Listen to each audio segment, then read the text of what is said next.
हवा में उड़ना है, पानियों पे चलना है, अपनी दुनिया को रंगों से भरना है, भरना है।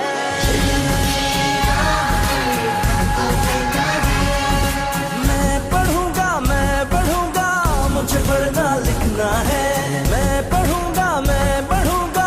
मुझे आगे बढ़ना है। I love the educators, I love the educators। मुझे मिला है प्यार, हाँ कल पे इख्तियार है, वक्त हाथ में, कामयाबी साथ में। मैं जीता हर मैदान, हुई मंजिलें आसान। I love the educators, I love the educators। The Educators, a project of Beacon House.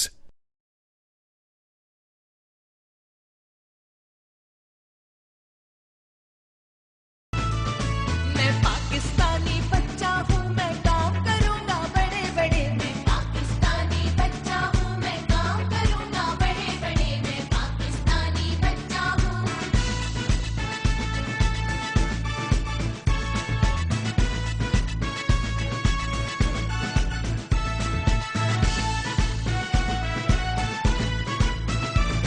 मैं सब्ज हिलाली पंजब को सबसे ऊंचा लहराऊंगा, सबसे ऊंचा लहराऊंगा। वाहिद ने देखे ख्वाब जो सब मैं सच्चे करके दिखाऊंगा, मैं सच्चे करके दिखाऊंगा। मैं हाथ मिला दूंगा सबके जो रहते हैं अब लड़े लड़े। मैं पाकिस्तानी बच्चा हूँ,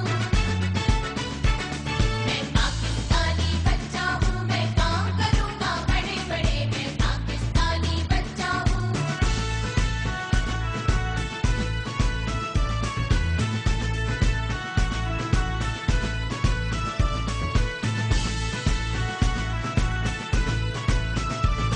माँ बाप बड़ों का कहना सुनो, मैं कुछ बनकर दिखाऊंगा, मैं कुछ बनकर दिखाऊंगा। तालीम का परचम लहराकर मैं सर सैयद बन जाऊंगा, मैं सर सैयद बन जाऊंगा। मैं कंप्यूटर टेक्नोलॉजी मुल्क में आम करूंगा खड़े खड़े। मैं पाकिस्तानी बच्चा हूँ,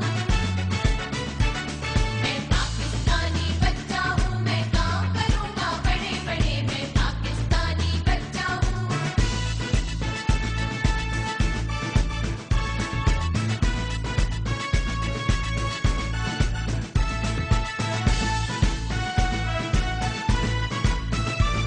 मैं चारों तरफ ले जाऊंगा इकबाल ने जो पैगाम दिया, इकबाल ने जो पैगाम दिया। मैं ही वो परिंदा हूँ जिसको उसने शाहीन का नाम दिया, उसने शाहीन का नाम दिया। मैं खेल की दुनिया में जीतूंगा तमगे सारे बड़े बड़े। मैं पाकिस्तानी बच्चा हूँ, मैं पाकिस्तानी बच्चा हूँ। मैं काम करूँगा बड़े बड़े। मैं पाकिस्तानी बच्चा हूँ।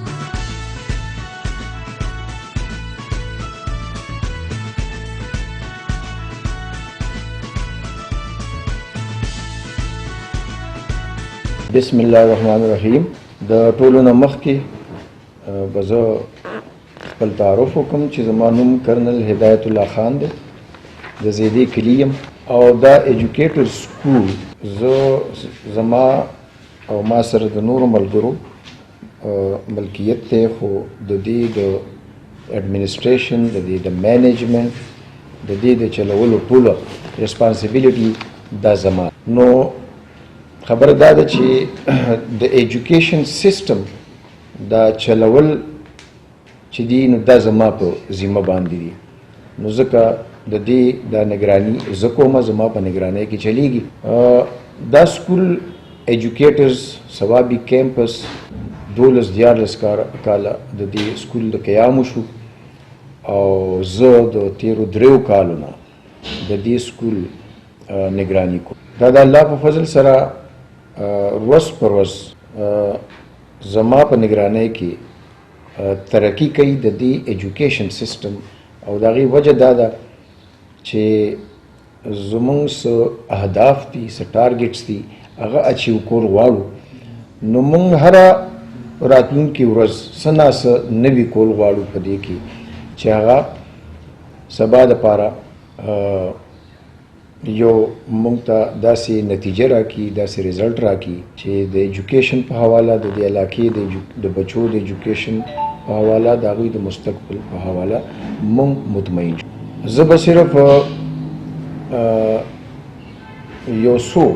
نکات چې دي هغه واضح کړم د تعلیم په حواله چې مونږ کومې خاورې سره تعلق ساتو پښتونخوا او د پښتونخوا بیا بالخصوص یو ضلع ثوابي نو مونږ د دې په حواله به خبره کوو چې څومره خبرې چې مونږه زمونږ تعلق او زمونږ هغه کنسرن چې دی د دې ثوابی د هغه ماشومانو د مستقبل وي کوم چې مونږ ته د سکول ته راځي او د هغوی مور پلار هغوی مونږ ته رالیږي زمونږ په نګرانۍ کې مونږ له راکوي نو د هغې په حواله به زه یو څو خبرې وکړم چې ایجوکیشن بنیادي طور مونږ په دې معاشره کې څه ګڼو او څه ته وایو نو په هغې باندې مونږه پرمختګ نه دی کړی او هغه څه چې مونږ ایجوکیشن نصابي او کتابي تعلیم ته وایو ډیګری ته وایو سرټیفیکیټ ته وایو مونږه دغې ته تعلیم وایو چې خو نمبرو ته تعلیم وایو ډېر مارکس اغوستو ته قابلیت وایو نو زمونږ په معاشره کې داسې خبرې چې دي دا رایج دي او راسخ دي د وخته نو زمونږ کنسرن صرف دغه دی چې ماشوم راشي او هغه تر 10 کاله په سکول کې تیر کړي وروسته بیا هغه کالجونو کې یا په یونیورسټیو کې چې کوم سبق وایي نو چې ښه مارکس واخلي ډیګري واخلي پوزیشن واخلي او هغه د هغې په بنیاد باندې د هغه نه یو داسې ممبر د سوسایټي جوړ شي چې هغه پیسې ګټلی شي د پیسو مشین دی جوړ شي که هغه د ډاکټر په شکل کې که د انجینیر په شکل کې که هغه د پروفیسر په شکل کې که هغه د هر څه په شکل کې چې څه د هغه تعلیم و څه د هغه فیلډ و په تعلیم کې بار دغه تعلیم دی زمونږ دغه چې دی نو دا انډرسټینډینګ د تعلیم دپاره یا د تعلیم څه معنی ده دا تر دغه پورې دی زه د ثوابۍ یا زمونږ د پښتونخوا په مخصوصو حالاتو کې هم خو ادروایز هم زمونږ د نفسیاتو او زمونږ د ټمپرمنټ په حواله باندې به دا خبره وکړم چې د دې تعلیم نه زیات مونږ ته په دغه تعلیمي ادارو کې چې دا تعلیم ورکوي د کتابي او نصابي تعلیم ورکوي ورسره یو بله ډیره ضروري او ډیره اهمه ذمہ داری جوړیږي او هغه دا ده چې ادروایز هم په ټوله دنیا کې دا خبره تسلیمیږي چې تعلیم بې د تربیت نه نیمګړی دی او هیڅ معنی نه لري دنیاوي لحاظ سره معنی لري یس ما تاسو ته وویل چې د پیسو د ګټلو دپاره بلکل یو ذریعه جوړیږي د روزۍ یو ذریعه جوړیږي خو د دې نه علاوه مثال زه به تاسو له د جاپان درکړم چې زما په خیال زما په نظریه باندې جاپان د دنیا د ټولو نه زیات مهذب او ترقي یافته ملک دی ترقي یافته خو دی هغه خو مونږ زما خیال زموږ د جنریشن چې دی نو مونږ د جاپان څیزونه لیدلي دي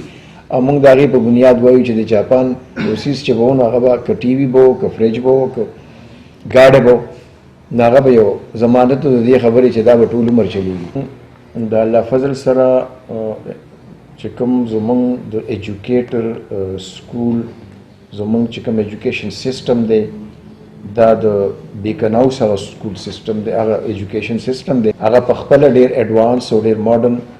او ډېر ساینټیفک ایجوکیشن سیسټم دی نو هغه خو په خپل ځای دی او هغې کې هم د الله په فضل سره مونږه ډېر زیات پرمختګ کړی په دې 3 کالو کې چې دا ایجوکیټر سکول د نور ایجوکیټر سکولز په لیول باندې راولو او نن مونږ په هغه لیول یو او د هغې نه پس اوس دا بله خبره چې زه تاسو سره کوم نو موږ د دې جوګه شوي یو چې اوس موږ دا افورډ کولی شو یا موږ سره د دې خبرې گنجایش ته یا دومره ټایم اوس دې ته موږ ورکولی شو چې موږ پکې دا د تربیت بندوبست هم وکړو د تربیت ورسره تعلیم سره د دې لپاره موږ د دې سیشن نه باقاعده او باضابطه طور او د دې آغاز کوو د دې سیشن نه چې کوم د 9 مارچ نه به شروع کیږي په دې سکول کې هغې په حواله باندې لکه ډېر ډیټیل کې به زه نه ځم صرف جنرل چې ما تاسو ته کومه خبره وکړه نو هغه ستاسو چونکې سوشل میډیا سره تعلق ساتي ماشاءالله ټول داسې خلک کې چې دې ته بلکې موږ دانشور طبقه وایو چېرې د دوی هغه خیالات د دوی تعلیم د دوی هغه آګاهي دومره زیاته وي چې په یو مختصر خبره هم پوهېږي او د هغې د دننه په مقصد باندې هم پوهېږي نو زه به صرف په جنرل ورډس کې هغه خبره کوم چېرې دا لکه مونږ دا نه ده چې اوس نه دا شروع کوو لکه دا د ډېر وخت نه دا خبره چې کله نه د دې دا نګراني ما شروع کړې ده نو دغه طرف ته زمونږ یو دغه ورسره مونږ د تهذیب د کردار د اخلاق د تربیت یا ګرومینګ چې د دې بندوبست مونږ په سکول کې وکړو خو یو اداره او بالخصوص تعلیمي اداره شپه په شپه یو مقام نشي حاصلولی دا ډېر وخت غواړي کلونه غواړي نو دې دوران کې مونږ ته نور ډېر زیات چیلنجز وو نو په هغې باندې مونږ کار کوو او ورسره هم د دې دپاره د یو میکانیزم جوړولو او کوشش جاري ساتلی نو هغه میکانیزم اوس چې کوم دی نو هغه مونږ جوړ کړی دی د الله فضل سره او انشاءالله چې د دې راتلونکي سیشن نه چې کوم په مارچ کې شروع کیږي نو هغه مونږ باضابطه طور شروع کول غواړو او شروع کوو په دې ماشومانو څه ایکټس چې کوم دی پرفارم کو او هغه په دې کې یو سبق یو تعلیم په مختلف موضوعات ډېر زیات موضوعات نو هغوی ته تعلیم ورسوو هغه تربیت ته هغوی وکړو بل داسې پلیز دي شارټ پلیز دي چې د هغې دپاره مونږ چې کوم دی نو با خپل ټریننګ ایډ سره د هغې په مدد باندې کا پروجیکټر دی کا هغه LCD دا هر څه چې سمارټ بورډ دی ډېر څه دي چې هغه مونږ چې کوم دی نو په هغې باندې هم هغوی ته ډېر مینینګفل او ډېر چې کوم دی نو داسې کارآمد څه کردارونه وښیو د ژوند چې هغه د هغوی په ذهن کې راسخ شي اول خبره خو د رایج کولو ده چې مونږ هغوی سره دا ماحول هغوی ته جوړ او بیا هغه د بیا کولو په لار مونږ راسخ د هغې نه علاوه په دې مختلف سیمینارز ارګنایز کول او بیا د سیمینار دا ټکي خو ډېر غټ دی لکه داسې نه چې په داسې لیول باندې سیمینارز خو لکه مونږ په خپل سکول کې دننه هم د دوی په پارټیسیپیشن هم د دې سټوډنټس په پارټیسیپیشن باندې دا هر څه به کوو چې هغوی مخامخ کوي او هغوی پکې پارټیسیپیشن ډایرکټلی کوي ډایرکټلی انوالو وي چې په منځ کې څوک نه وي په خپله نو د دې نه علاوه د بریفینګ او د ډی بریفینګ یو سیسټم چې دې کې انوالو کول پیرنټس دا یو ډېره اهمه خبره زمونږ ډېر زیات کمزوری اسپیکټ د ایجوکیشن په حواله چې دی هغه زه تاسو سره شیر کوم چې زموږ د دې علاقې څه دی هغه د پیرنټس ریسپانس د پیرنټس ریسپانس چې دی دا به زه دا ووایم چې بس نیګیټیو دی یا نشته زه به دا ووایم چې نشته ډېر کم پیرنټس داسې دي ډېر کم مور پلاران میندې خو لکه تاسو ته پته لري چې زموږ د کلچر زموږ د دې چاپېرچل چې څه رواجونه دي هغه لیمیټیشنز په هغې باندې لاګو کېږي نو د هغوی نه ګیله نه کوو خیر اوس داسې میندې هم شته چې ماشاءالله زموږ په علاقه کې داسې شته چې هغوی باقاعده ډېر زیات کنسرن لري د خپل ماشوم ایجوکیشن سره خو هغه ډېر کم دی نو زیاته ذمہواري د پلار شو. زه د دې معاشري حصه یم، نو زه دا سکول چلوم، دا زما سکول دی. خو دې سره سره نیم حجم د هغې ذمہوارۍ چې دی دا په دغه دی، په مور پلار، او دغه ریالایزیشن نشته، دا احساس نشته. دا یو ډېر غټ کمی دی زموږ، یو ډېر غټ لیمیټیشن دی. دا یو سیسټم دی په دې کې چې ماشوم څه ریکوایرمنټ وو د هغه نه هغه به څه کول، او هغه به په کور کې کول، بیا مطلب دا دی هغه به سکول کې کول. د کور د هغې دلته ډي بریفنګ که نه چې دلته چې کوم دی نو د هغې تپوس کول، د هغې دپاره یو طریقه کار، یو میکانیزم. دغه شان چې کوم دی نو د چوټۍ نه مخکې د هغه بریفنګ چې څه د هغه نه ریکوایرډ دي، نن څه به کوي هلته په خپل کور کې، په خپله کوڅه کې، په خپل جومات کې، په خپل ریلیشنز کې څه به کوي، دا د هغه نه ریکوایرډ دي. نو بیا چې واپس راشي نو د هغه نه تپوس، دغې ته ډي بریفنګ. دا هر څه په مور دي. دا ولې په مور دي؟ سوال دا دی که نه، دا دغه ماشوم په خپله ولې ونه کوي. نو د دې فیډبیک هم بیا پکار تاسو ته دا خبره کنوی شي چې ایجوکیټرز چې دا کوم زموږ سکول دی ثوابي کیمپس، دې کې مونږ دا سیسټم چې دی د یو باقاعده او باضابطه یو میکانیزم په شکل کې شروع کوو او ګورو چې انشاءالله د دې څه نتایج راوځي. نو زه دې وخت کې زه صرف دا وایم چې دا واحد سکول دی دې وخت کې چې که دا مونږ شروع کوو، نو زه په دعوه سره ویلی شم چې د یو داسې سیسټم بنیادی شروع کو، داسې یو بل باضابطه سیسټم یا میکانیزم جوړو، نو دا واحد سکول دی. خو دا خو بیا نور سکولونه هم کولی شي، نور هم دا روایت چې کوم دی نو مخکې بوتلی شي او دا کولی شي چې دا احساس اصل کې چې دا احساس د معاشره کې خور شي. بس د دې خبرې چې تعلیم یوازې نه، ورسره تربیت هم د هغې یو انتهایی ضروري جز دی. نو دا احساس به هغې سره چې کوم دی نو خور شي، نو نور سکولونه به هم دې ته وخت ورکړي.